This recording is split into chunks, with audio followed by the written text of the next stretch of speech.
Muy bien, entonces vamos a hacer un orden cronológico. ¿Sí? Orden cronológico, crono es tiempo, entonces vamos a ver por lo largo del tiempo cuáles son las agrupaciones principales que se han hecho de los elementos químicos.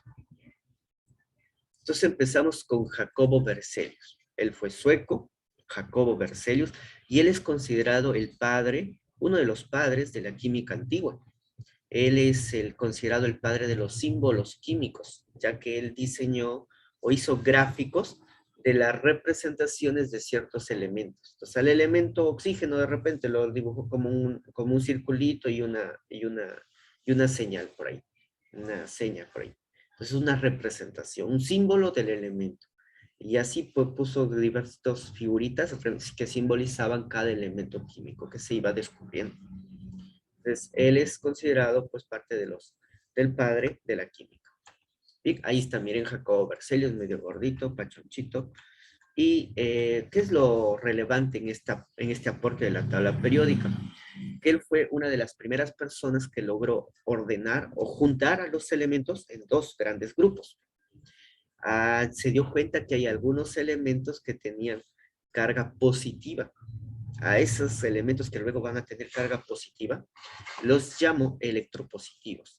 Ahora, pero en su tiempo, pues se llamaban electropositivos, o él los llamó electropositivos, ¿no? Los metales. Y habían otros grupos, otros elementos que más bien su carga era negativa. ¿A esos cómo les llamó? ¿Cómo les habrá llamado? Grupos no metales, grupos no metales. Ajá. Él los llamó electronegativos, solo que actualmente ya los llamamos no metales. ¿Sí? Entonces, esas cositas es algo resumido del aporte de Jacobo Berzelius, sueco. Entonces, agrupó en electropositivos, electronegativos, en dos grandes grupos. Una manera de ordenar. Luego aparece William Prout. William Prout es inglés, él fue inglés, ahí está, él es William Prout. ¿El que se dio cuenta? Pues se va a dar cuenta que los elementos, él al comprobar las masas de esos elementos, se da cuenta que justo es la masa del hidrógeno, pero por 2, por 3, por 4, es decir, eran múltiplos de la masa del hidrógeno. Entonces, él que postula y dice, pero si todos los elementos son la masa del hidrógeno, pero por algo, es como decir 2 veces la masa del hidrógeno, 3 veces la masa del hidrógeno, 4 veces la masa del hidrógeno. Entonces él dice que pues están formados de hidrógeno, están formados de masas de átomos de hidrógeno. Entonces él dice que las masas de los elementos son múltiplos de las masas del hidrógeno. Entonces él se inspiró en el hidrógeno. ¿Ya? Entonces es lo más importante que los elementos tenían una base con el átomo de hidrógeno. Luego pasamos a Johann Dobreiner. Él fue alemán. En 1817, él desarrolla una agrupación de 3 en 3 elementos. Es decir, es como si juntáramos, a ver, a los 3 primeros alumnos que aparece aquí. Aparece Alesia, Gracie y aparece John. Entonces, digamos que los 3 sean amiguitos. ¿Ya? Yo sé que por ahora se oyen, no digo, por ahora no sé, no, de repente no sé, no tenía la oportunidad de tener una reunión así, una amistad personal, pero ya será pronto con las clases presenciales que hay. Entonces, pero imaginemos que ellos son amiguitos, son los mejores amigos del salón, entre ellos 3. Entonces, esa sería llamada una triada. Entonces, Johann Dobereiner, él, este personaje, vio que había amiguitos de 3 en 3. Amiguitos, digo, pues elementos. Estos elementos tenían propiedades parecidas, tenían algo en común ellos.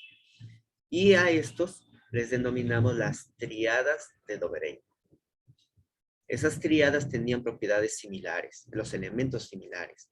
Y se dio cuenta de algo. Miren, esto es justo lo que me había pasado en un salón de un grupo de estudios que estaba dictando. El alumno, un alumno X, pues dio el examen final, dio su examen final y en su examen final sacó 5. Entonces, fue su nota 1, 5. Pues, él y toda la mayoría de sus compañeros salieron mal. Entonces me pidieron pues dar otro examen. Entonces ese otro examen que les di a todos, pues allí muchos de ellos sacaron 20. Entonces ellos muy contentos pues dijeron, ahora pues mi nota final va a ser 20, pero en realidad lo que salió como resultado publicado de sus notas, no fue ni 20, ni tampoco el 5, fue la nota de 13. ¿De dónde apareció ese 13? ¿Alguien lo sabe? Ah, mm, Restando el 5 con el 20. Si resta 20 menos 5 da 15.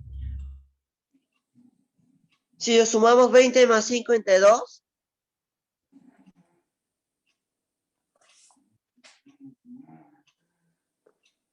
Muy bien, eso es correcto. Entonces, si se da cuenta, él se dio cuenta, su compañero, que si pero sumo, sí, profesor, yo iba a decir eso, pero no tiene lógica. porque sí, miren, porque Sale Claro un que sí tiene decimal, lógica, profesor. Claro porque que eso sí es lo que tiene hacen. lógica, Estefano. Eso es lo Sale que un hacen los decimal. profesores para Sale que un saquen nuestros... decimal, claro, profesor. pero ¿qué es lo que pasa? Que 5 más 20 es 25. Entre 2, ¿cuánto sale entre 2?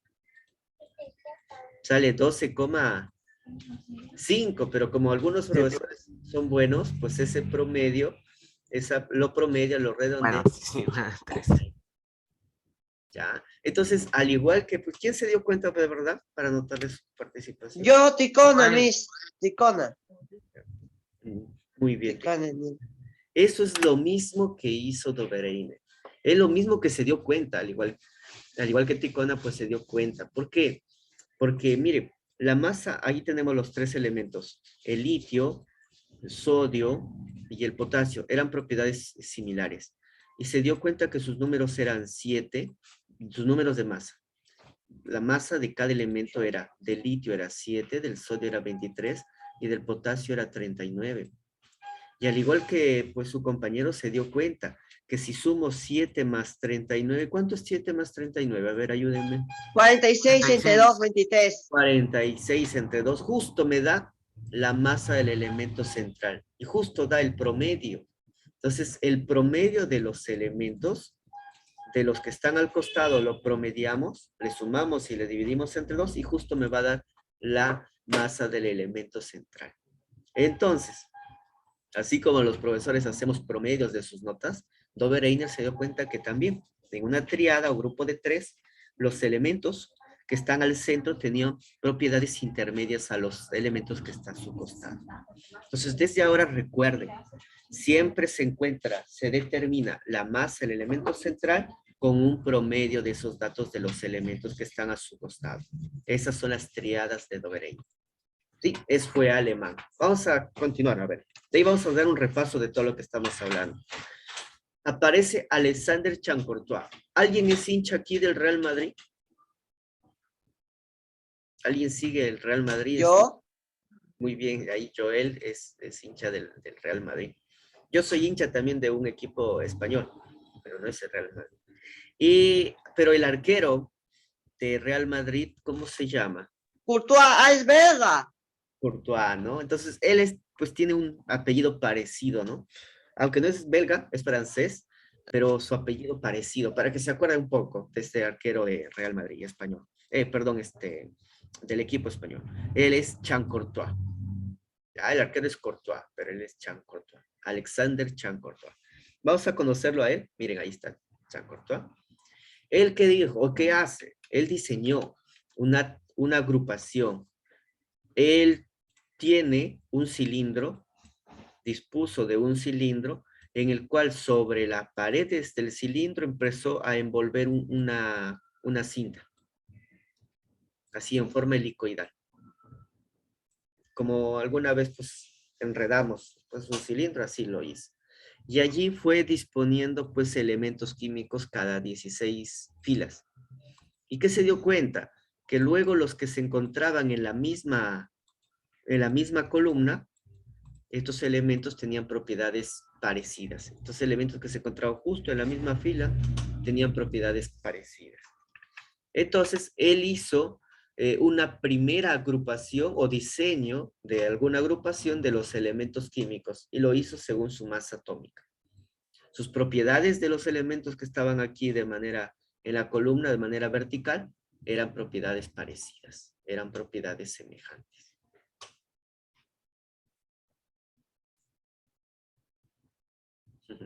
Ya está. Entonces, así, Alexander Chacortua pues, se convertiría en uno de los primeros en confeccionar una tabla periódica. Lo hace alrededor de un cilindro y su modelo se llamó caracol telúrico. ¿Por qué se llamó caracol telúrico? Porque has visto el caparazón de un caracol, va dando vueltas así, más o menos, parecido a un caracol, al caparazón del caracol, así va a ser más o menos el diagrama que hizo él, pero sobre un cilindro, en hélice. Fue dando vueltas y vueltas. El caracol. ¿Por qué al caracol y a las babosas no se le pueden agregar sal? ¿No han escuchado alguna vez que no se le debe agregar sal? Y algunas personas lo han hecho. Profesor, yo no. ¿No le agregan? No le deben agregar más bien. Profesor, ¿por qué? Esa es la pregunta. ¿Por qué, profe? ¿Por qué? ¿Por qué? ¿Ustedes alguna vez han sentido algún caracol? De repente por un jardín han visto. Esa Sí. interna es bien delicada. Pareciese que estuviese hecho todo de agua. Y en realidad es así. En la parte interna, no en el caparazón, sino en la parte interna, todo está en gran porcentaje está hecho de agua.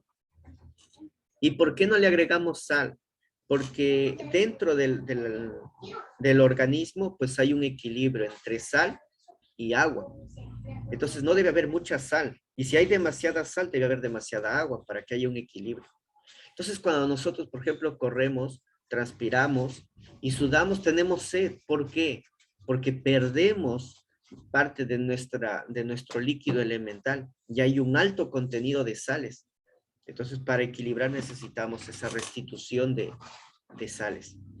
Entonces, ese equilibrio es lo que nos da la sed. Esa falta de equilibrio es lo que nos da la sed.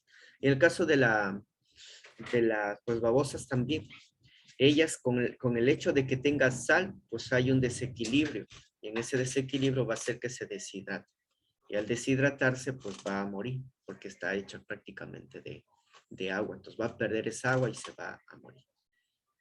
Bueno, eso es un poquito hablando, no sé, me escapé un poco hablando del caracol telúrico de Alexander Chacortua. Bien, vamos a continuar. Estamos más o menos por la mitad y estamos analizando a John Newlands. Él fue inglés, Newlands, ahí está él, también un poquito pachonchito, Newlands, recomiendo bastante. Y dice, John Newlands ordenó a los elementos de 7 en 7. Ya él, por ejemplo, Dobereiner agrupó de 3 en 3, por eso se llaman triadas. Pero él agrupó de 7 en 7, pero su modelo se llamó octavas. Profe, pero si es de 7 en 7 no debería llamarse octavas, porque octavas es de 8. ¿Por qué les llamó 7 en 7? Bueno, el por qué es porque él se inspiró en su manera de ordenar en las notas musicales. A ver, ¿quién se acuerda de las notas musicales? Do, re, mi, fa, Do, sol. re, mi, fa, sol, la, si, do. Sí, profesor. Ya está, yo me quedé en la fa. Hasta así Mi, nomás. fa, sol. ¿Así? Ajá, el sol, la, si, y luego de la si me olvidé que sigue. Profesor, yo No. no me acuerdo. Otra vez la do, ya, pues por lo pongo. Sí, profesor, y luego se repite, creo. Y luego se repite, ¿no? Claro. Él se dio cuenta que al igual que las 7 notas musicales, la primera nota es la misma que la octava, ¿no? Es la misma, la primera nota es la do, y la octava es la do otra vez. Cada ocho términos se repiten. Entonces las notas musicales se vuelven a repetir cada 8 en 8, ¿no? Pero su ordenamiento fue de 7 en 7. Es decir, cada nota son 7, cada grupo son de 7, pero la primera y la octava son iguales. Entonces, al igual que las notas musicales, él se inspiró para ordenarlos de 7 en 7 a los elementos, según su masa, los ordenó, y luego se dio cuenta que el primero y el octavo tenían propiedades parecidas, que el segundo y el noveno también se parecían, que el tercero y el décimo igualitos se parecen. Entonces, su ley se llamó la ley de las octavas, porque cada 8 elementos eran parecidos. Pero fue de 7 en 7, cada elemento, cada agrupación. Los ordenó según su masa atómica. Ya por ahí vamos a ir conociendo a dos personajes. A uno que ordenó de 3 en 3, agrupó de 3 en 3, triadas, y otro que agrupó de 7 en 7, pero se llaman octavas. ¿Ya? Seguimos. Y llegamos al más importante de todos. Dmitri Mendeleev. El nombre Dmitri, a ver, ¿a qué nacionalidad le corresponde? ¿De qué país creen que sea? Ruso, ruso, Muy es bien, ruso. muy bien, Ticona. Dmitri es ruso. Y ahí está, medio barboncito, medio viejito, lo dibujamos. ¿Por qué? Porque él es considerado el padre de la tabla periódica. Tabla periódica. Ajá, él es el padre. Profesor, una pregunta, ¿no era Jacob Berzelius? Ah, ya, les digo. Jacobo Berzelius es el padre de los símbolos químicos. Jacobo Berzelius es el padre de los símbolos químicos. Dmitri Mendeleev es el padre de la tabla periódica.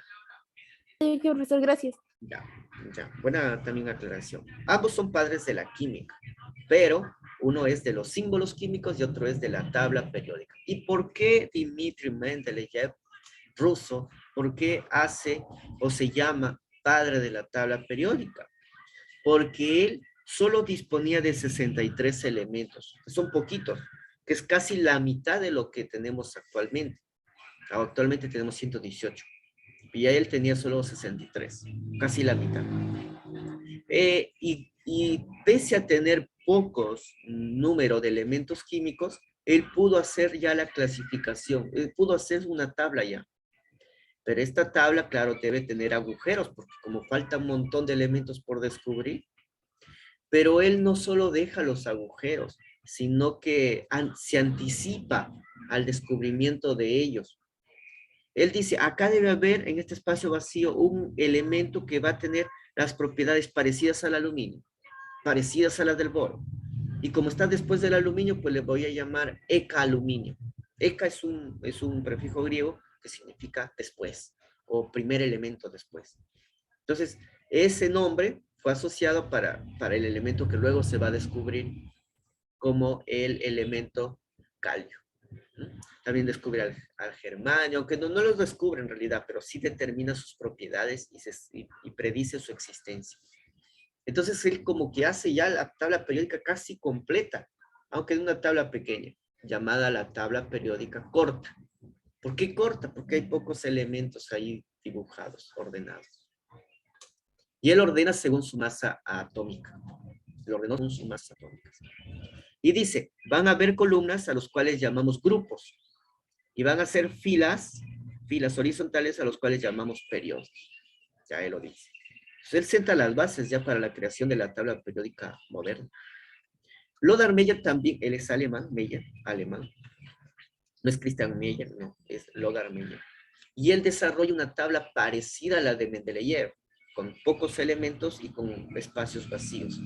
Pero no fue, históricamente en todo el mundo, no fue tan conocido como Mendeleev, como la tabla de Mendeleev.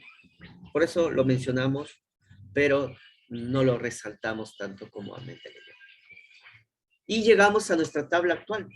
La tabla actual fue inspirado, la manera de ordenar fue inspirado por Henry Moseley, inglés. Él dice, ahí está Moseley, el joven Moseley. Él descubre un número.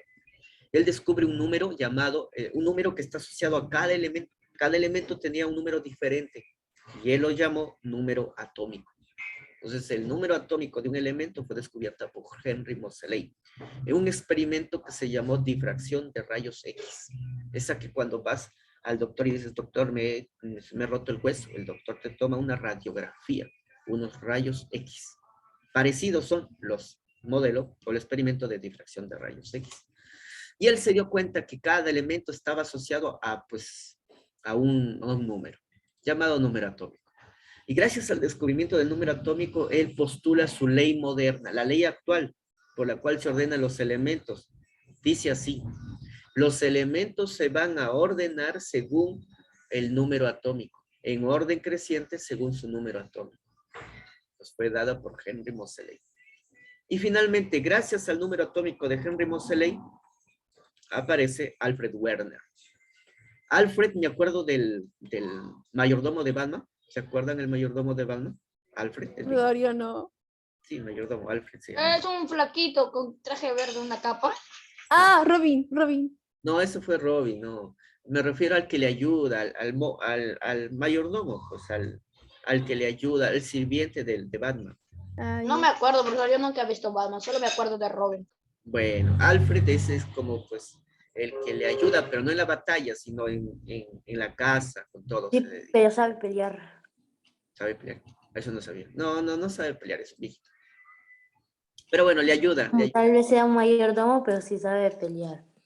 Y en muchas películas se ve eso. Ah, bueno, me falta ver más películas. Profesor, tengo una duda. Hasta un ratito. ¿No puedo ver Sí, un no se ratito ve la eso. pantalla? ¿Sí? Está... ¿No ve la pantalla? No sé. Profesor, una pregunta. ¿Qué significa lo que acabo de subrayar? No, ¿Qué? no he subrayado nada. Algo que está con color celeste. Ah, esa es la masa. La masa atómica. Ujú. Ok, Pero Moseley determinó el número atómico, lo que está de rojo. Ese es el número atómico. Su número entero asociado para cada elemento. Los ok, elementos. gracias. Muy bien. Los elementos actualmente se ordenan según su número atómico, ya no según su masa. Eso era antes, según la masa, según el peso era antes. Ahora según el número atómico. Ah, y les decía, el último personaje, para acordarme, pues me acuerdo de Batman, Alfred, y Werner, pues hay un jugador alemán, Werner. Bueno, de repente soy el único que ve. No, profesor, está el Chelsea, Timo Werner, profesor. Ah, entonces, por ahí yo me acuerdo, ¿ah? Para que se acuerden, pues tantas personalidades, tantos nombres, pues algo se acordarán de ahí. Él fue alemán, es un apellido alemán. ¿Y él qué hace? ¿Alemán, Pues, profesor? él fue alemán, sí, también fue alemán, sí. Pero Aquel es científico, el otro es jugador. nació en Francia. El apellido es de esa zona. Entonces, Alfred Werner diseña ya nuestra tabla periódica actual. La tabla periódica que conocemos actualmente es esta. Fue Alfred Werner quien lo diseñó. Y lo diseñó con periodos, que son las filas horizontales, que son siete filas, y también grupos, que son las columnas. Ahí están las columnas. Son 18 columnas o grupos. 18, desde el 1 hasta el 18. Bueno, desde el 1A hasta el 8A. Y con esto, pues, tenemos ya nuestra tabla actual. ¿Ya? Entonces, este ha sido el proceso evolutivo que ha llevado todas las tablas para llegar al modelo actual. Voy a resaltar en este momento los que voy a pedirles que, pues, que van a recordar bastante. Eso es lo más importante. Acordarse de Dobereiner y sus triadas, de 3 en 3, donde el elemento central era el promedio de los elementos que estaban a su costado. Dobereiner, triadas. Otro que también deben sí o sí aprenderse fue de Newlands, es el que ordenó de 7 en 7, pero se llamó octavas de Newlands. Luego, ¿cómo no nos vamos a olvidar de Mendeleev? Él fue el padre, más importante, el padre de la tabla. Luego, Moseley y la ley moderna. Él es el que dice, los elementos se ordenan según su número atómico. Estos son los 4 más importantes. Entonces, repito. Triadas de Dobereiner, octavas de Newlands, el padre Mendeleev y la ley moderna de Moseley. Estos son los 4 personajes más importantes. Que hay que aprenderse sí o sí. Ya. Como este material pues no está en su libro y es un resumen importante, pues deseo que lo tengan ahí al menos como una captura para que tengan a la mano y para responder los problemas, los problemas que vamos a ver en el siguiente bloque de su libro. Así que vamos a dejar unos segundos para que hagan la captura o copien de repente lo más importante. 3. Profesor, por favor, ¿puede mover esa tabla pequeñita que no me deja ver dónde dice Alfred Werner? Perdón, ¿de Alfred Werner? Ajá, no me deja leer dónde dice Alfred Werner. Alfred Werner, aquí está, él fue alemán. Alfred Werner fue alemán y diseñó la tabla periódica actual. Es lo más importante. Ok, gracias. Ya está, entonces ahí tomamos captura. Y pues antes de irnos, voy a volver a leerles. No, pero Mulhouse queda en Francia. Profesor, nunca me podría volver. Él es francés, me parece. ¿Quién es Alfred francés? Werner es de Francia. Alfred No, de Werner. alemán. No, es de alemán, así dijo el profesor. Sí, es de alemán. Es alemán. Sí. Es francés, profesor. Alemán. Te voy a Ok, ahorita buscar lo el busco, Google ya. a ver. No, Así dije el profesor. Pero el a ver, profesor tiene a ver. solamente un... El profesor solamente dijo eso nada más, porque quiso profesor, decirlo. ¿dónde nació Alfred Werner? Ah, en Alemania. Específicamente. No sé. Tomamos captura en 3, 2, 1. Ya, tomaron captura. Tomar la inasistencia de sus compañeros o la asistencia. Alessandro Jara, John Nieto, Mire, profesor, en Google dice Mulhouse, Alsacia, antes en Alemania, actualmente en Francia, dice. entonces antes era Alemania. Me falta Ethel Torres, me avisan si está, Willy Vargas y Renzo Celada. Willy, muy bien. ¿Alguien más? Profe, ni se- Alessandro, no importa. John Nieto, Profe, Nieto sí Ethel está. Torres, Renzo Celada. Profe, Nieto ¿Nadie? sí está. Gracias. Profesor, acá dice en Francia, en Google. Ya, muy bien. Bueno, Pero no nos me queremos Google en... se equivoca. Dice que es Alemania, es Alemania.